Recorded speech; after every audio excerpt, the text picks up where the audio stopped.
G'day everyone in Broome. I hope you're settled in. Got the champagne flowing. If not, start now. Sorry I can't be with you. I wish I was there.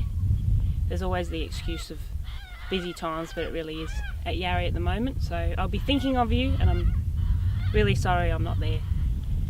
I just want to say a big shout out, particularly to Anne Galloway, for getting this book together. Amazing initiative to bring all these stories together of the women across Australia, in rural Australia. I just think it's the most amazing initiative to put especially financial backing behind something like this. So thanks a lot.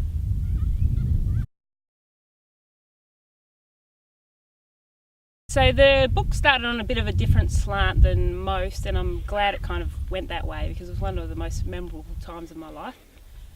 It started off of me in a palace in Jordan, talking to the Princess of Jordan about the live trade and them importing our Australian animals.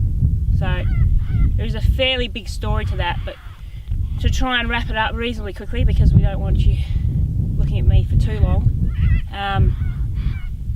I was on a Nuffield scholarship looking into the live trade, living and breathing it for about 12 months, trying to work out the future direction of it and whether or not there was going to be a strong future for our business into the future. So I was travelling through the Middle East and then ended up in Jordan. I was in Petra actually, just having a bit of a tourist day, and I saw a little sign next to some horses that were in Petra saying the Princess of Jordan is looking after the welfare of these horses.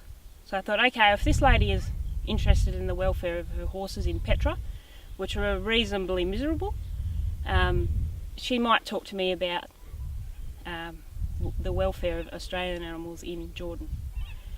So I went back to the hotel that night and wrote her an email, got some contacts.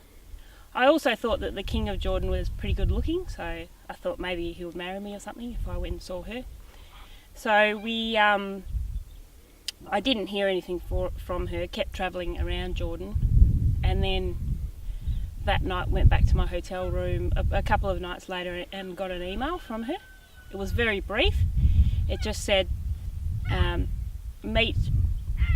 we would like to meet with you, and gave me this address of this crazy petrol station, and just said, make sure that you always address her as Your Highness.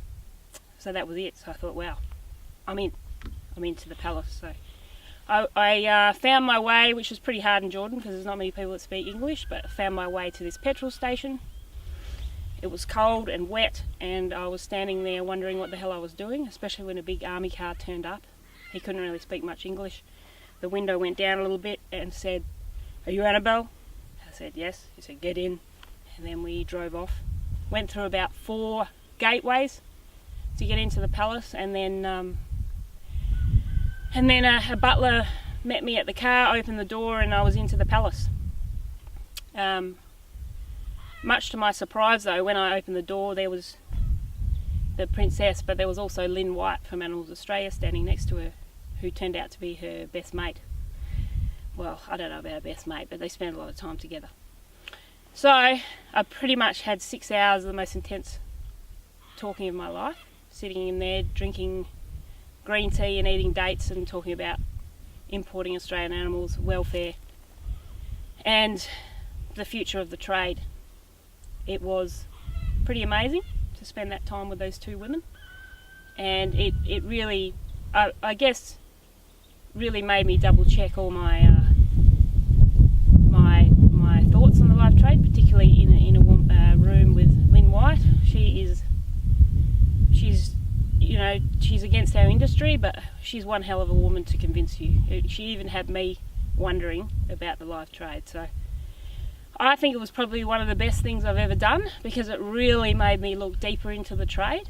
And her argument was that you can import carcasses, you can kill an animal, put that animal on an aeroplane and get it there within 12 hours. So what's the point of putting them on a ship? Which is a very strong argument. And it made me look deeper into the trade than I ever did before. And after that time, I went investigating, lived and breathed the trade again, Spent my time in markets, talking to consumers, importers, my time on ships, back into the markets, back asking the questions, and I think I kind of cracked the code. And it really, you know, I put it down to that time with her and in that palace to make sure that I double checked everything. And my big take home message, I guess, out of all of that is, yes, there will always be a demand for live animals. Whether it's Australia or not will be up to us. But there will be a demand for animals because of the whole thing about fresh. And fresh is very different in these particularly Muslim countries than it will ever be in Australia. Fresh meat for us is something that's not frozen. Fresh meat for them is more about how we think about what fresh bread is, or maybe fresh fish. And that's something that has been baked that day or been caught that day. And for live animals, that's something that's been slaughtered that day. It is still warm. It's been slaughtered in their country and it hasn't gone through rigor mortis. And that is just so imperative for them. Not every day, and they don't have to eat that every day, particularly the affluent people. It might be just every Friday they have their special time, just like we will go to the bakery. Well, we don't on a station obviously, but the everyday Australian will go to a bakery in a special time and buy that fresh bread. They will go down to the market and buy a live animal and take that animal home in a shopping bag that's warm still. It's a pretty amazing supply chain. The other thing is that is this whole thing called food security, which we don't have to deal with in Australia because we produce more food than we'll ever have to eat. We are in an amazing position. But in these countries there's not the landscape, there's not the grass, and there's not the room to produce animals. So for governments, food security is right up here in their priorities. And that was another take-home message. I kept asking this guy, a politician in Jordan, over and over again, but why do you need live animals? Why can't you import carcasses? And he started to get a bit agitated with me. He said, Annabelle, you don't understand the politics of this country. There's three things that keep civil calm in this country. And if you're a politician, civil calm is your number one priority. There's three things. There's fuel, there's sugar, and there's fresh meat. And it's as simple as that. And he said, what do you think is more solid? Having 100,000 animals sitting in a feedlot, ready for slaughter, or having a contract saying that they will be flown in every morning? And that hit home to me as well. It's all about security as well.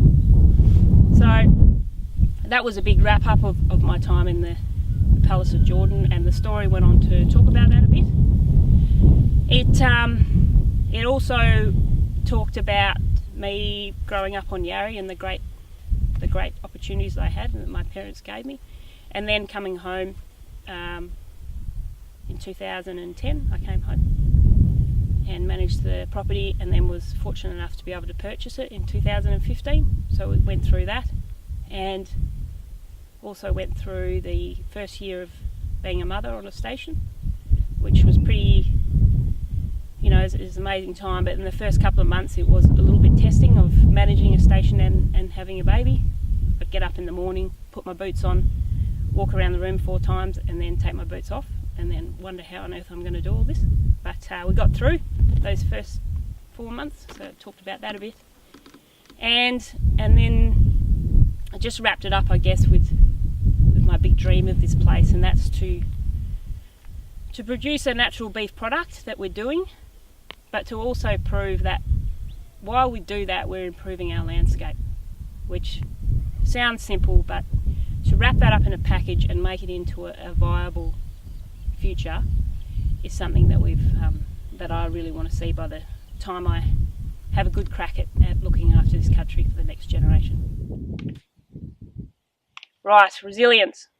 If there's 2 things that I can give my daughter for her, something from me to her, there will be a lot of love and a lot of resilience.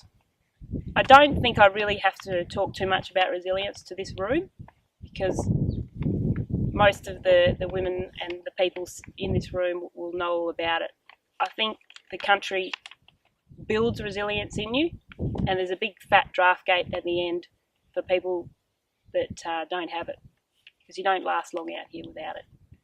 Things test you, the weather tests you, the markets test you, the margins in this game at times test you, the financial pressure, people management. I don't think there's more of a pressure cooker out here with people management. It goes all day long, and then you can't go home at night and forget about work. It's always there. Your crew eat with you, you get up in the morning, you have breakfast with them, and then you start again. So if there's anything about leadership and pressure, it's on the station. It's just a full-time boot camp for that area. I think you can all agree with me with that. There's the big family succession. I mean, I've got a big story about that. It's a bit raw for me at the moment, but I'll certainly be talking about it in the future so people don't have to go through what I did. It's a huge elephant in the room. It's ruining businesses and families because of lack of preparation. And all I can say is, if you're going to go through it soon, please get prepared, get professional, and just get it done, because it can be a very tiresome, horrible time. But if you can get through it, the other end, well, you know you're pretty right for the rest of the time, I think. There's the other thing, and that's the growing pressures, the social pressures on us to produce beef, but also feed it reasonably cheap still compared to the rest of the world. So we're producing under first world standards, but selling under third world prices, and that's a huge pressure and a huge amount of resilience required to just stay viable out here.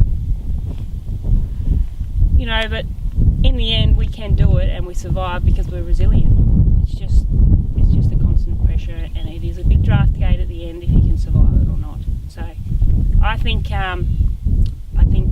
everyone in the room will understand that one. And for me, I think one of the greatest tests of resilience is dealing with egos. Dealing with the big fat cattle ego out there. Man, it drives me mad. And if I could just hose it down and we could get rid of that ego, imagine where we could get. It's the egos in this industry at times that makes me wonder if I can push through at times. So I think one of the biggest things that we can do to improve that is to work together more as an industry. We are such a small cork in the ocean compared to globally of what we're doing, but we still can't get along, we still can't work together.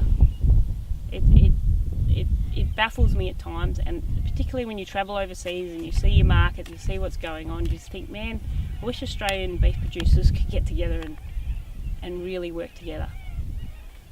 So if that's something for our next generation at least, or in the next 5 to 10 years that we can improve, I'm really passionate about that subject.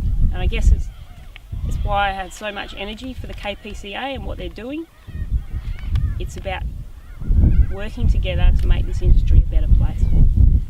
And it's even days like today, you're in here drinking champers, enjoying each other's company, enjoying stories, building networks, and having pride in what we do and our industry. And then furthermore, building relationships so we can work together better in the future. It's also things like this, having the initiative to pull stories together to build pride and really see how damn proud we should be of our industry and the people in it. So thank you again for this book, Cattlemen Pearls. Thanks to the KPCA for bringing this together, and thanks everyone for making the effort to turn up and enjoy the day. Thanks guys, sorry I can't be there. And drink up, you know how I would